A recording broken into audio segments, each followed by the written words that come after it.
Good day, Bantu people, and everyone else serious about learning the language that the Savior spoke and the same language that the Father, the Most High Creator, Sonini Nanini spoke. So, all of you interested in learning to speak that language, this video is part 4 of a series of I don't know how many I'm in. I'll just carry on going. So I'm already in part 4 now. So all of y'all who are interested in learning this language, here's a video for you, part 4 of it. So if you want to catch up on some of the items and terms that I've spoken of earlier on, watch my part 1, 2, 3, okay? Because there's a whole lot of information that is built up from there. So here, I'm not repeating some of the words that I've already spoken of in part 1 and 3, 1, 2, 3. So I'm carrying on. So if you get lost a little bit, you might want to just reverse and go back and watch part 1, 2, and 3, okay? For a little bit of a background. So this is part 4. So what I'm teaching you in this part is the is words, because all of my words are all circled around the Bible, so you can actually see them in the Bible and the culture, and actually see that that is a Bantu language, that's a Bantu culture, whatever that's being reflected in the Bible or in the scriptures is the Bantu culture, okay? So I'm showing you through the language so you can understand that this is the language spoken, this is how you say the words, this is what he was saying when he said this. A lot of the parts in the Bible are really mistranslating what's really that was said. So when I'm teaching the language, it will make sense more to you and you'll understand more scripture than when you look at the white people and other people trying to interpret and they get it wrong all the time. And the scripture says they totally got no understanding. So this purpose of this video here is to teach you the language. It's called Xhosa. That's part of the Bantu group languages, okay? It's called Xhosa. So by coincidence or whatever, that's what's quoted in the Bible, so that's why I'm teaching you Xhosa. Not that I'm only speaking Xhosa, I can speak all different other Bantu languages, but I'm just focusing here and teaching you the Xhosa that's quoted in the Bible, okay? As you can see, Elama Sabatane or Mene Tekelo Panzi. Now, that Xhosa language is similar to other Bantu languages as well. I mean, if you read that in Zulu, for example, or Ikegusi, it will sound exactly the same. Ikegusi people will say Elama Sabatane or Mene Tekelo Panzi. Zulu people will say the same thing. So it's not just Xhosa, but I'm teaching you Xhosa, okay? Because it's the one that I know more than the other Bantu languages, okay? And the culture, because the Xhosa people, as you know, in 2 Kings, it says the Judah tribe remained in the south, and the rest of that, and Benjamin started, later on staying with the Judah people in the south. So, and the rest of the other nations, which is the 10, we call them 10 lost tribes, moved towards the north, and they got lost, and the language got lost a little bit, because they started intermingling with other pagan groups, which the Judah and the Benjamin remain in the south. They didn't want to be intermingling with other nations. So they still kept the culture, they still kept the language as it was before. So, and that's the language I'm teaching you today. The one that's spoken in the south of Canaan, of the promised land, okay, which is Africa, as people call them now. So I'm teaching you that southern language, but you will hear other people towards the 10 lost tribes of Israel who went towards the north. They will understand exactly what I'm talking about, but they will say differently, and because most of the time it's all mingled with other pagan words or pagan language or nations languages that they intermingle with when they started moving up north, as per 2 Kings, okay? I've covered that part in one of my videos, okay? So now let's get into this language. The first word is Nkwenkwe, okay, which means a boy. I mean, that's it, simple. Nkwenkwe means a boy, right? Simple. Now, Mfana. Now, excuse me. Now, let's go back to Nkwenkwe. I know I did cover it in my part, I think part 2. I did cover Nkwenkwe, but I have to bring it in here because it's in context with what I'm trying to communicate. You'll understand why I still brought in Nkwenkwe here, okay? So, Mfana means young man. So now, so you can see now between boy and young man. Mfana is not in the other ones, in the other parts, but Nkwenkwe is. But I bring in Nkwenkwe so you can see the difference between Nkwenkwe and Mfana. Okay, Mfana is young man. All right, as you can remember, Mfana, Nkosana, Ana, anything Ana is young. Okay, it's a belittling thing that says this is a younger version of the real one. Like Nkosana, if you remember when they were when the Savior was going into Jerusalem for the last time, riding that donkey, and everybody was had their their branches sweeping on the floor. Gosana, Gosana. And them Greeks and those people who are they didn't really understand the language. They heard this Hosanna, Hosanna, and that's what we read in the Bible, saying Hosanna. They're saying Gosana, young king. Okay, you'll see in my other I think it's part 3. One of my earlier parts, I did cover that part too in detail.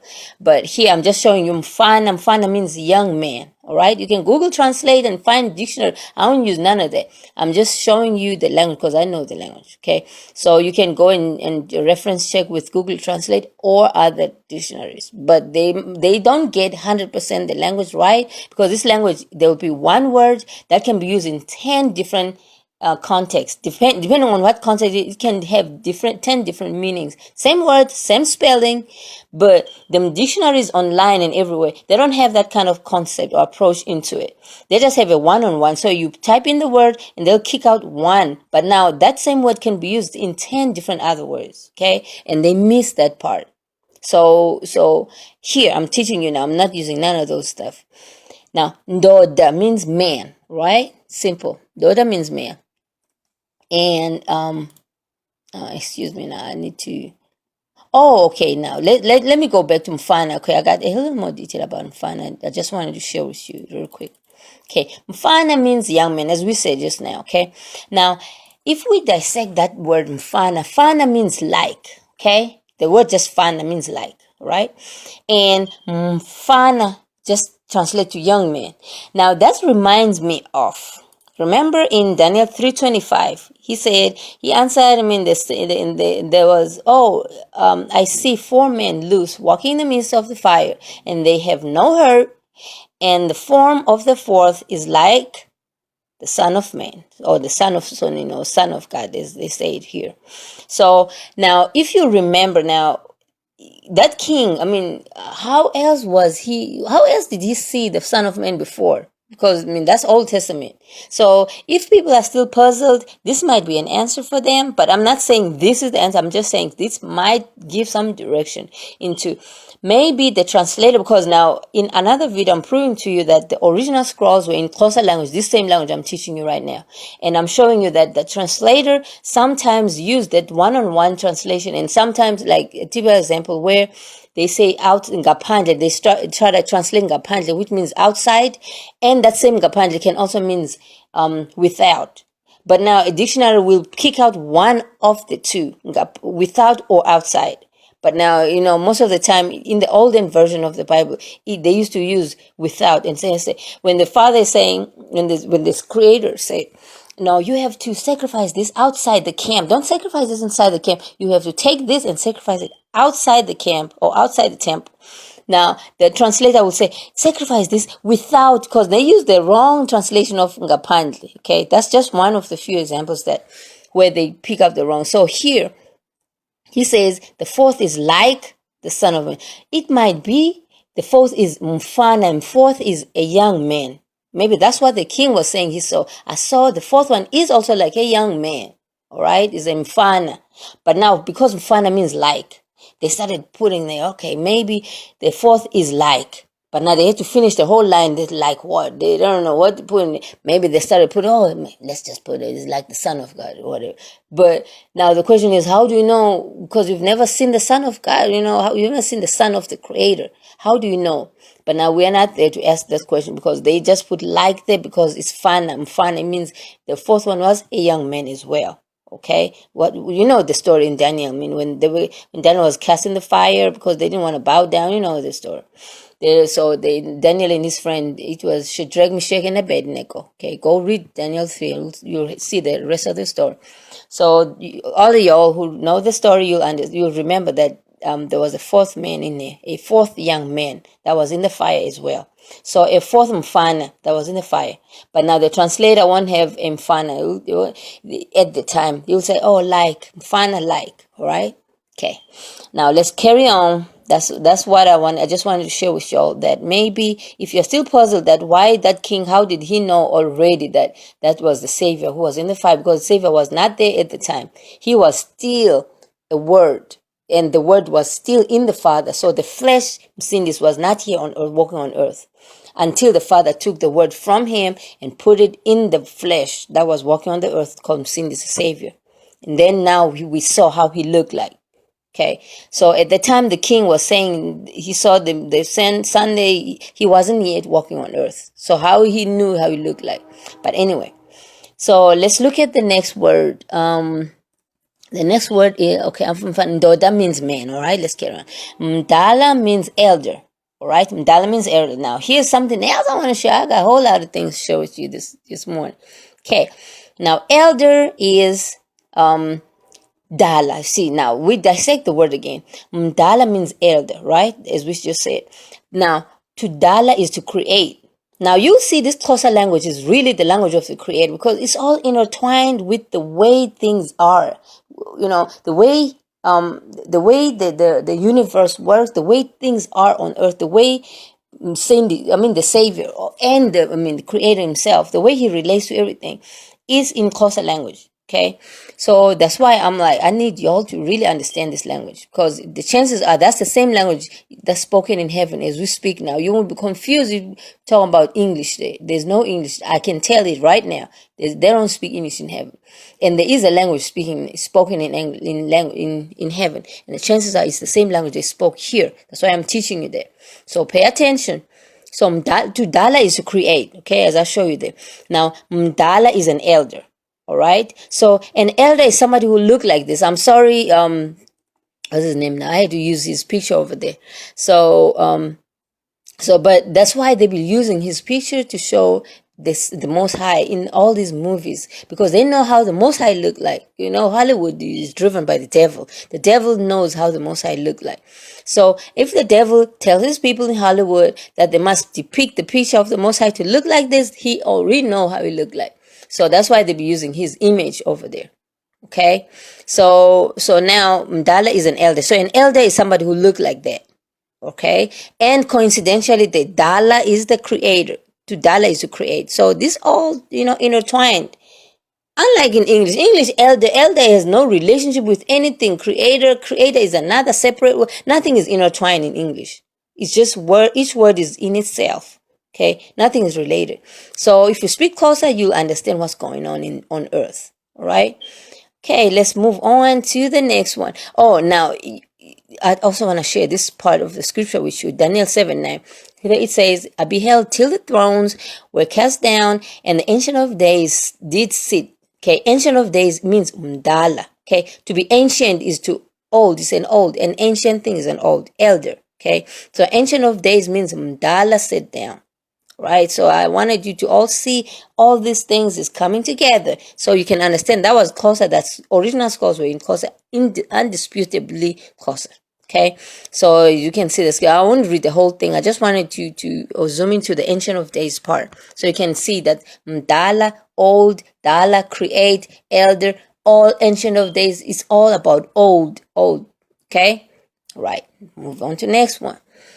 Next one is Mkhwekazi, means daughter-in-law. Mkhwekazi, right? Daughter-in-law. And then the next one is Mkhwenyana, means son-in-law. Okay, so Mkhwe is the common one. Mkhwekazi, Mkhwenyana. So there's the Kazi and the Mnyana, okay, in the Mkhwe. Now let's dissect that further in the detail. So that also shows that the Xhosa is, okay, now let's first read. Mkhwekazi, Mkhwe is in-law. Mkhwe means in-law, okay? Like you hear Xhosa people talking about, I went Ebukhweni. Ebukhweni, that's where the in-laws are. Okay, so you went Ebukhweni, where the in-laws residence is called Ebukhweni. Okay, so Mkhwe is in-law, all right? And then Kazi is a feminine thing about it. Okay, go down to 6. Mkhwe, same thing, in-law. And then Nyana is son. Okay, I showed you in part 1, I think, where I was showing you the words that what Nyana mean, daughter means and stuff like that. So if you keep on, because now all I'm doing is to build from part 1, 2, and 3. So if you get confused a little bit, go back to part 1 and 2 and 3. You'll get it to part. Then you'll understand that Nyana means son. Okay. So Nyana is the mainly part of the in-law of the Mkhwe. Okay. So all Xhosa words have a meaning. Each and every word is not just road. Like I'm missing an example now of English. Road has no bearing of anything about walking on it or stuff like that. But Xhosa language every word is a bearing of something else that's related to it. Okay, so mkwe so daughter-in-law. See, here's something else I want to show. So Xhosa is left to right. So mkwe kazi, in-law feminine. Okay, but now with the English is daughter is kazi mkwe. All right, that's how you read it in English, kazi mkwe. But now in Xhosa it's left to right. In English is right to left. So it's all totally opposite. Okay, so when you read Xhosa and try to understand the sentences in Xhosa, they will read back to front, like left to right. But when you read English, they will put the phrases from right to left, like daughter-in-law, son-in-law, all right? But in Xhosa, it will be law in son, law in daughter, all right? Kwekazim, Kwenyan, right? That's why them fake Jews in Israel, they will talk about their Hebrew, their modern Hebrew is reverse of English. So when you read English, then you read Hebrew, you reverse that. They're copying the concept of Xhosa concept, where Xhosa is reverse of English. Actually, English is reversing because English is the devil's language. So they're trying to be opposite to what the creator's language is, Sonini's language is. So the devil's trying to compete all the time. If the Sonini is reading left to right, the devil is putting his phrases right to left. Okay, so that's what this is. I want to show you so you can understand what's going on. Okay, let's go on to the next one. Next one is, what's the next word? Mchakazi. Okay, mchakazi, that means bride, as you can see right there. Now let's dissect that even further. Mcha, something that's new is in cha. Okay, got it in part 1, 2, and 3, right? So mcha, cha is new. All right, mcha means something new, somebody new. Okay, mcha, somebody is mcha. That means he's new. Okay, gazi is feminine, as we've seen in the previous one. So new feminine. So a bride is somebody in feminine new. It already gives a picture, a visionary picture of what a bride is. It's a new feminine thing that's walking. Here comes a bride. So it's a new feminine thing, right? Mchakazi, all right?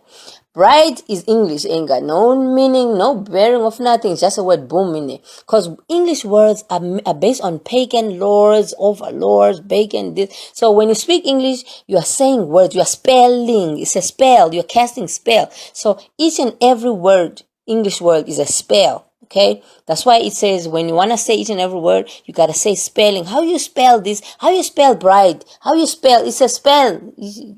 I don't know. English is just some mess. But anyway, you speak it for the sake of communication. Okay, you speak. But now, do not entrust everything in English. You're talking about English is a power, superpower.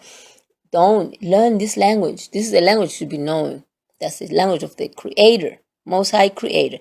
I speak English because of communication, so I can reach out to y'all. Okay? Because if I start speaking Xhosa or Bantu language, nobody's going to understand it. Unless you understand Bantu. But I'm not only trying to reach Bantu. I'm trying to reach even the people here in the States who don't understand none of these Bantu languages. Okay? So they speak English. I speak English. So I can reach out to them, teach them. So they can understand. All right? So now let's go on to the next one is... a new person in Cha already told you that. Makoti is a wife material or daughter-in-law. Okay, so a Makoti is a daughter-in-law.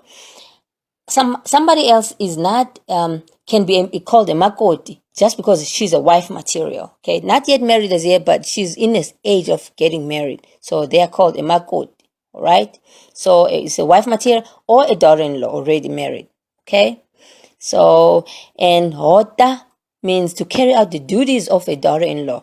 As you know, in Xhosa culture, if you get married, you have to leave your home. You never get, go talking about you going to mama house and stuff. There ain't no mama house in Xhosa. If you get married, if you are a woman, you leave your home totally, change your identity, your name changes to the husband gives you a totally different name and the last name. And you go and stay with the husband. You don't go back and forth when you fight with your husband. You go back home to your mom. No, you don't even talk to your mom talking about what you did with your husband and what your husband did and stuff like that. Your family is now your husband's family. That's how Xhosa culture works.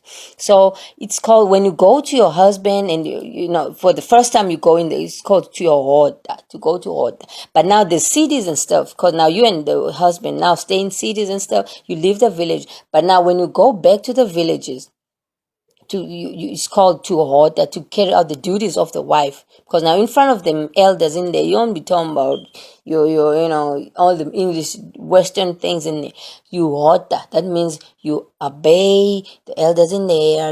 As you see in that picture, it just reflects what hota means. Okay, you be a typical Xhosa wife or Bantu wife, right? You don't be going to your mama house, talking about your mom and calling your mom, this is what the husband doing. You don't do stuff like that. You don't even talk to them. Unless, meaning, there's something important that you as a family, because now you belong now to the husband. That's why the husband paid you a lobola, so that you are part of them. They're paying your family off. It's like to thank your family. But I'll cover in a different video all the cultures, Xhosa cultures or Bantu cultures, as they happen and as they are reflected in the Bible. I'll cover it in a video. It needs a special attention because a whole lot of cultures that I need to cover, okay? But here I'm just showing you words and I'm showing you what they are. And then I'll overlap into a little bit of a culture just so you can understand in context of what hota is, right? So hota is to go and do your duties as a wife. It is what, when you do your duties as a wife, is called hota. You're going to hota, all right? Okay, let's go on to next. Xhego. That's how you say that word. 11. Xhego. It means old man. Okay, Xhego. Old man, right? Nkonde. Nkonde is a legend. All right, Nkonde is is a legend. Somebody who's a legend in something. Very experienced somebody in something. It's a legend, right? Going to the next one. Ingwevenja is a graying middle-aged man. So he's a ngwev. Nja means new. Remember in the other I just showed you now. Nja means new, right? So ngwev means gray, right? Gray is ngwev. So ngwevenja means a new graying. Somebody who's just starting gray, middle-aged man going to an elder. It's called ingwevenja, right? Somebody is now getting to an elder, right? Okay. Ndombi, we're now in 14. Ndombi means young woman, right? Young woman. Now here's a culture, a Xhosa culture again. Now I say Xhosa culture is a Bantu culture, but just the Xhosa people kept all the cultures and everything in the south. So that's why I'm saying Xhosa culture, because I see it in Xhosa people still doing it. So there is something called Indonjani. So when the teenagers get into adolescent stage, they get into a ceremony called Indonjani. It's something similar to circumcision that I'm covering, I think, in part 2, where the circumcision, where teenage man, it's usually in 16 years old they get into circumcision schools and stuff. And if you want to know more details on what happens in there, go into part 102. I've covered it in there, but I'm still going to cover it when I'm covering all the cultures, Xhosa cultures, okay? But right now I'm covering the Indonjan. So just to explain to you what this Indonjan, Indombi, Dombazane, what it is. So Indonjan is where they get into all adolescents or teenage, like from 13. Then the women, the young women from 13 onwards, they are really given a fine-tooth comb focus, because now they start derailing when they get into 13. That's just how Sonini created us, and he put all these cultures to curb how our behavior is, because he knew that from 13 people start losing it. So then he started implementing all this Intonjan. Intonjan is when they get into a ceremony where the elders, the middle-aged women and the elders, they start teaching them how to behave, what to do, and they keep looking at them, like observing, looking at, checking them, checking them to make sure they're still virgins until they get married. But they periodically check them, not every day. I don't know what the frequency is, but they check upon them, make sure they're still virgin, they carry on. So there is ceremonies where it's called Indonjani. Indonjani is where they get checked, Kola. They get checked, make sure they're still virgin, and they're given lectures on how to behave and this and that. And then if there's anybody who's been, misbehaving and stuff, they're called in, and then there's lectures. Like you see this girl here. This girl probably was caught doing something wrong, and then they call their father, because now the father is the one that's supposed to be there, and they call their father or their mom, their mother, to be there, to attest to this. This is what your daughter did, and this is not acceptable, and so forth. So Indonjani is that ceremony where this happens. But now, in the westernization, this very seldom happens. That's why you see all them teenagers now running around doing the Western culture things they see in the movies and the music videos. And there's nothing reinstating them into the way of living, the way Sonini created how things should be. See, so I wanted to share with you all the Ntonjana, but I'm still going to cover, when I'm covering all the Xhosa cultures that are reflected in the Bible as well, in scripture. Okay? So, Ndombi is a young woman. All right? Ndomazana is a young girl. So the difference is the age. Young woman is when you are at the marrying age now. From 16, 17, 18, now you are in the age of, because now when you're at par with men, because manhood, from 16, they go to circumcision schools and they come back called men. So from 16 onwards, 17, they are men now, they can look for wives. So Ndombi is an equivalent of somebody who can be a wife. Okay, that means from anywhere between 17, 18, you can now be a wife. Okay, 16, 17, 18, you can now be a wife of somebody who's been circumcised already, right?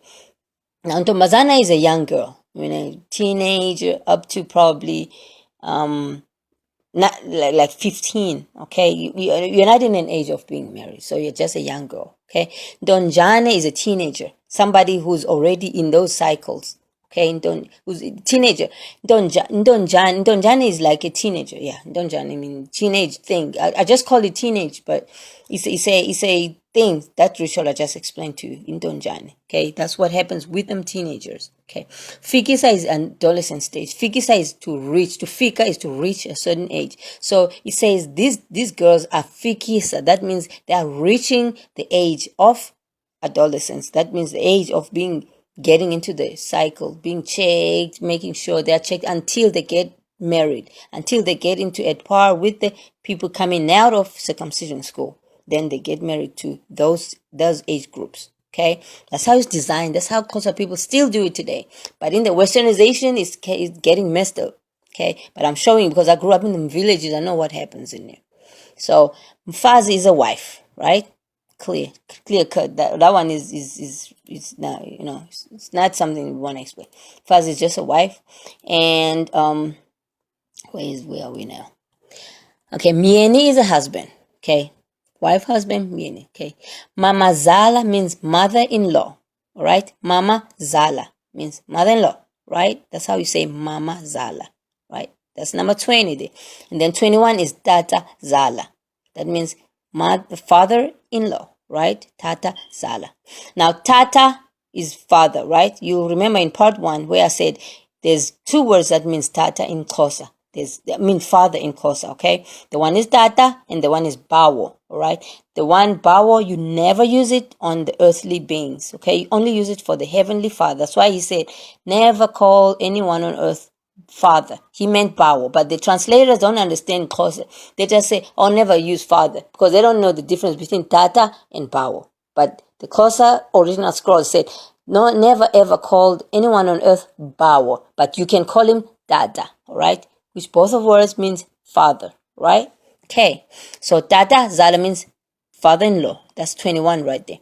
Then 22 means Mzala, right? Mzala means relative. Somebody related to is called Mzala, right? And next one is Zala. Zala means give birth, all right? So it's Mzala. You see how Xhosa is? Everything is related. Dada Zala means father-in-law. Somebody you are related in-law. Okay, Mzala means relative. Somebody you are born with and is a relative. Zala means give birth, right? I had to put that in there. So Zalana means related. So you are Zalana related, right? That's 24 right there. Mama means mother. All right, I had to throw it in there because I know I did cover it in part 1, but I wanted you to see it again. So when you understand that Mama, Zala, Mama means mother. Right? That's why even the kids, when they're born babies, nobody teaches them. They're born speaking Xhosa, Mama, Dada, because that's what earth is. Earth is designed, is resonate with Xhosa. Mama, Dada, Mama, Zala, right? Okay. Now, Gogo means an advanced old, an advanced something in age. Mostly it's used for age. Okay. Gogo is an advanced person in age. Okay. Sometimes it's used for size, but it's mainly used for age. Okay, Gogo is somebody who's advanced in age, right? A Magogo is an old lady or a huge thing. So a Magogo thing is a huge thing, okay, or an old lady. A Mama Gogo. So Mama, mother, Gogo is somebody advanced in age. If you see now 25, 26, 27, all related again. So Magogo, old lady or a huge thing. Okay, now you'll remember this Gog and Magog, Ezekiel 38, 2 to 3. I mean, that's just one of them. I know there's Revelations, there's other places that are talking about Gog and Magog. Okay, so Sonin is trying to show us something else in context, but he's reflecting the concept of Gogo and Magog. Okay, Gog in the land of Magog. Okay, so if you understand this language, those kind of stuff will easily be understood by you. All right, so that's why you need to understand this language and speak it. Okay, so to speak is going to be challenging, but at least just understand some few concepts of it. There's a whole lot of other people who are teaching Xhosa on YouTube online, and they're pure Xhosa people. So they're teaching you Xhosa, so understand it really good. I'm not teaching you every word or lines or sentence. I'm just teaching you stuff that's related to scripture. Okay, so I'm keeping my words in context with scripture. Okay, so my premise is scripture, so the words I'm teaching you within scripture. Okay, so let's go. Malume. That's another. Now I need you to focus on these three now. 28, 20 up to 31. So malume means mother. The mother's father. English called uncle. Okay, so malume means the mother's brother. Right? Uncle in English. But I'll show you why I didn't put uncle in there. I just said that the mother's brother. Okay, regardless of age, it's just called uncle, right? Mother's brother. Even in Xhosa, stays like that. But now the father's brothers. Now English still calls them uncle because English they're just pagans people. So in Xhosa, the father's brother, it depends on the age. Now it's not just like the mother's brother where it's just mother's brother, malume, that's it, regardless of age. With the father we regard the age. I'll show you why. So that now we're in 29. That's see is so that means the father's brother, the younger one. It's called tato, and then there's tato pakati, and then there's tato dala. All right. So dala, you already know. Dala means old. Okay. So tato dala, that means 31. Tato dala means the father's brother. That's the oldest one. Okay. It's called tato dala. Tato pakati means the middle one, middle born. So we have to separate these. In Xhosa, it's separated. You don't just blanket them and call uncle. No, you separate them. The older tata is called older father, middle father, and younger father. That's how you say it in Xhosa. Don't just say uncle. Unlike with the mother, because the mother, I'll show you now. The reason why this happens is in Xhosa culture, okay, there's a tradition called ungena, where it's also reflected in the Bible, okay, where the father, your like your dad's brothers, okay, your dad's brothers are also your fathers. You call them your fathers as well, dada, okay. You call them young father, middle father, youngest father, okay, older father. Depending, I mean, if you got three brothers, if you only got one, depending on how old are they, because your father, your dad is the reference. So if he's younger than your dad, it's called tatom. If he's middle, if there's another older one, you say tatom dala, the other one. But your dad is going to be your dad. But everyone else is referencing to your dad, okay? And why is that important? Because if your dad dies, then one of your other fathers takes over, the one who's not married, because you already call them father, because you have to call your dad's brothers dad too. But you call them dad, younger dad, older dad, tatom dala, father, So you have to call them because of this culture where if your dad dies, then your mom has to marry his brothers. Okay, one of his brothers that is not married. Okay, provided if your mom dies and she did not have a son. That's Xhosa culture now, I'm telling you, and it's also exactly 100% in the Bible. That's what happened. So if your dad dies and your mom did not have a son, let's say your dad, you're a woman, okay, you didn't have a brother, there's no boy in your household, okay, who's gonna carry on the inheritance of the father's house, of your dad's household. Because now remember, your mom left her household and now stays with your dad. Everything is your dad. Its last name, everything is your dad.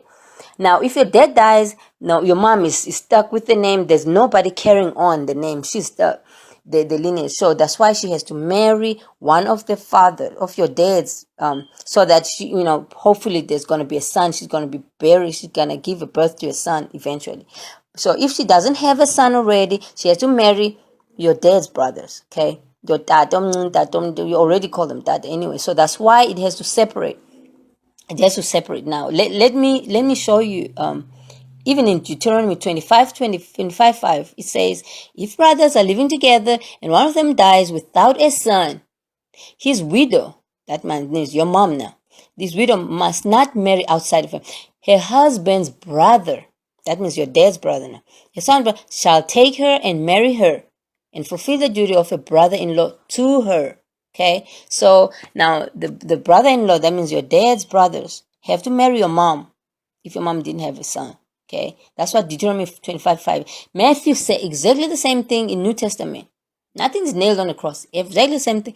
He says, teacher, they said Moses told us that if a man dies without having children, his brother must marry the widow and raise up offspring for him. That's what it is. Xhosa people still do the same thing. That tradition is called ungena. Okay, that's what is done. But I'll still cover it in detail when I'm covering all the Xhosa cultures, everything, and reflecting them in the Bible, showing you this is what the Bible is showing. Xhosa culture versus the Bible. Same thing, right? So here is something else I need to show you regarding this same culture. Okay, because it's a whole lot of complex things about it. Okay, ungena. Now, as I was explaining to you, now I'm showing you a picture. Now, the woman and the man get married. They don't have a son. His brother takes over, okay? Marries the woman. Hopefully, down the line, they'll have kids, okay? So it all goes on like that. But now, if that man already dies again, still they didn't have a son, she will marry another one if they have another tatum dala tatum, like I showed you now, okay? But if there is no more brother to marry, then she's free to go marry someone outside the family, okay? Right now, here, the one that's not allowed. If the man dies and his brother, if the man died and she had a son, okay? Now that's now the example number 2 in that picture. If she had a son, then that brother had got no business marrying her because she has a son. That son will carry on the duties of the man of the household, will inherit the household stuff and carry on the last name and the culture in the household of the whatever the woman married into. So she don't need to marry the man. Okay, so the man, her son is going to carry on the last name. Okay, it's not a dead end. Unlike if she didn't have a son, that's a dead end. So from her lineage, all right. So there's no one who's going to carry on the last name because whoever is the woman in there is going to go marry somewhere else and change identity. So nobody's going to carry on the last name unless the son is there born. So it's not allowed if the woman had a son. So the man, the brother-in-law, cannot marry her. So tatom dala, which means the older brother, tatom means the younger one. Okay, cannot marry her, right? Unlike what King Herod, I think that's what happened in the King Herod in the New Testament, where King Herod married King Herod married his brother's wife. Okay, so it probably was within those disallowed circumstances where his brother probably had a son or his brother was not yet dead or something like that. But he went ahead and married her anyway. That's why John, Lukanyan, which means little light, Lukanyan went and started, in English it's called John. Lukanyan men went in there and said, no, King Herod, you can't do this. It's not allowed. It's against the law. And King Herod was mad at him, threw him in prison. You can read it in New Testament. He threw him in prison, and then later on when Lukanyan, but at least Lukanyan still had glory. I mean, he's the cousin of the Savior. So, of the big light of Lukanyan, which means light, the main light, but he was the Lukanyan lesser light. So when Lukanyan started, he had really good glory in the prison, so he was untouchable in the prison. Until one day Lukanyan started tripping and sending his disciple to go and inquire, started doubting the Savior when he was in prison. Tomba, are you the one? Are you the real deal? Are you the one? And then from that moment on, he lost all kind of glory and he was killed like an animal in prison. He was slaughtered, beheaded. You can read it. It's a sad story. But never doubt the Savior. Never have doubt. Okay? Because you lose that whole glory. That protection leaves you. Okay? Peter was walking on water, looking at the Savior. For the minute he looked down, he started doubting the Savior. He started sinking. You all know the story. So never doubt the Savior. Okay, sin this is your Savior, right?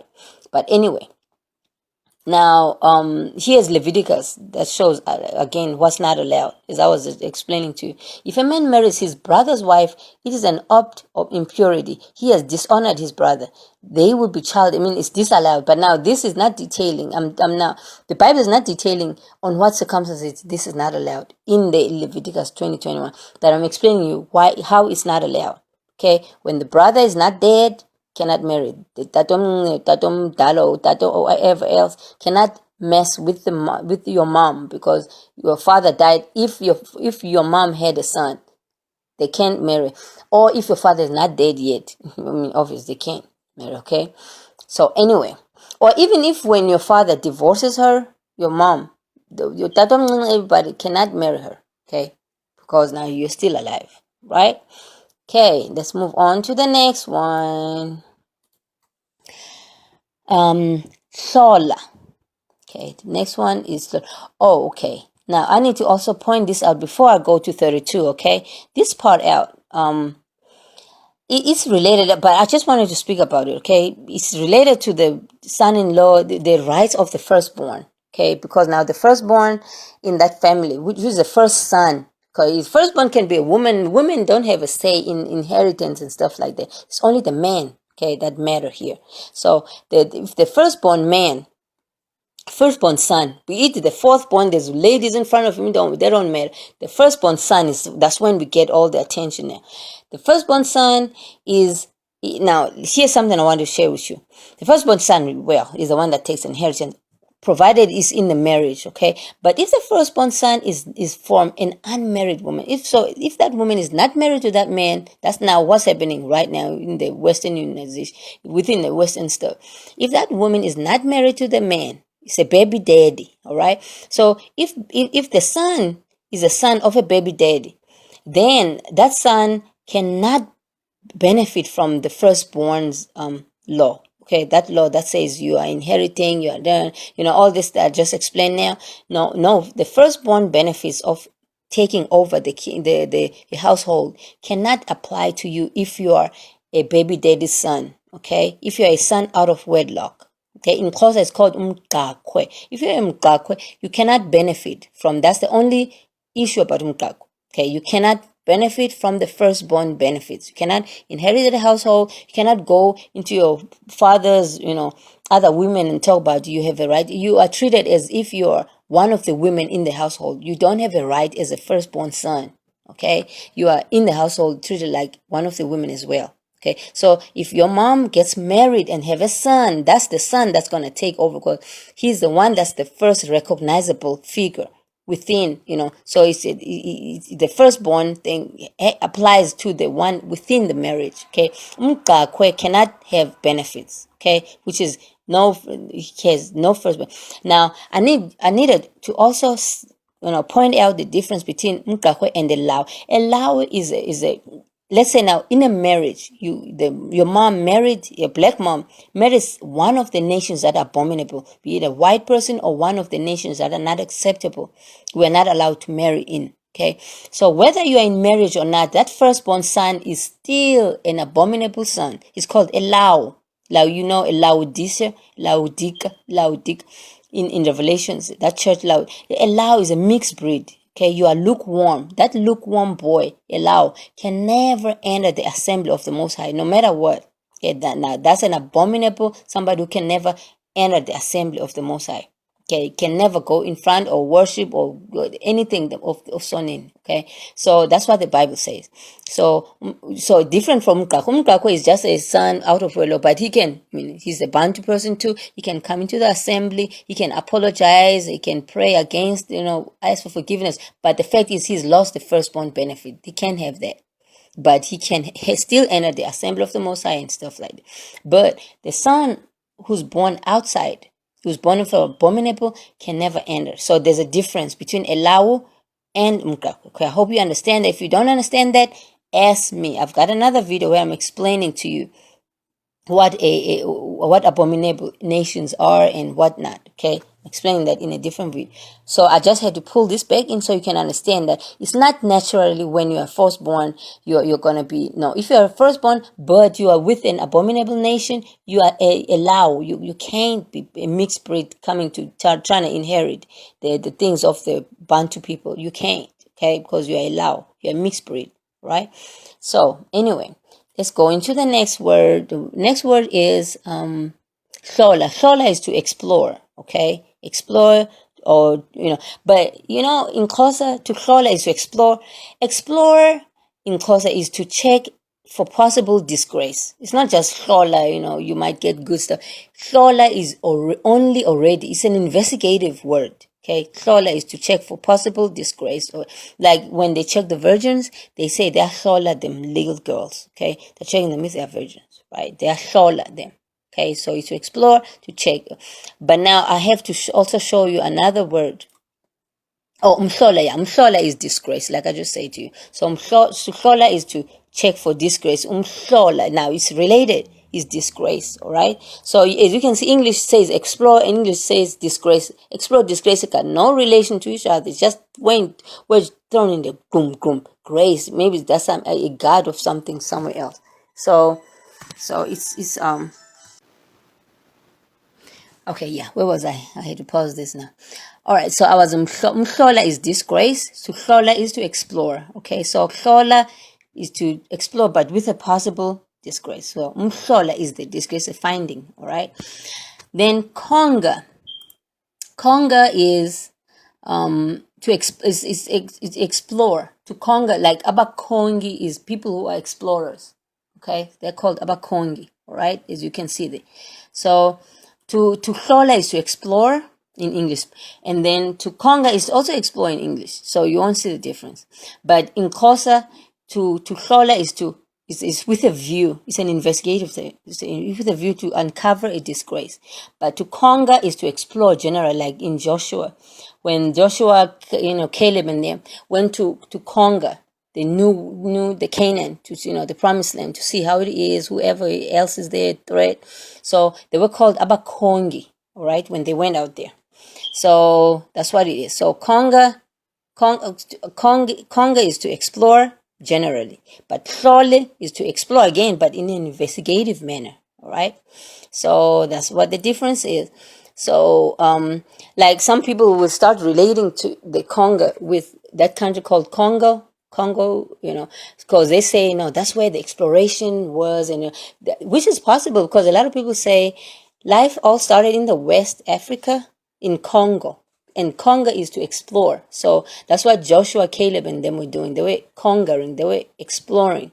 Okay, so that's possible that Congo is where they were originally sitting and trying to conquer. They started naming that place Congo. I mean something, because a lot of people just so believe that that's where life started, which is possible. I'm not disputing that.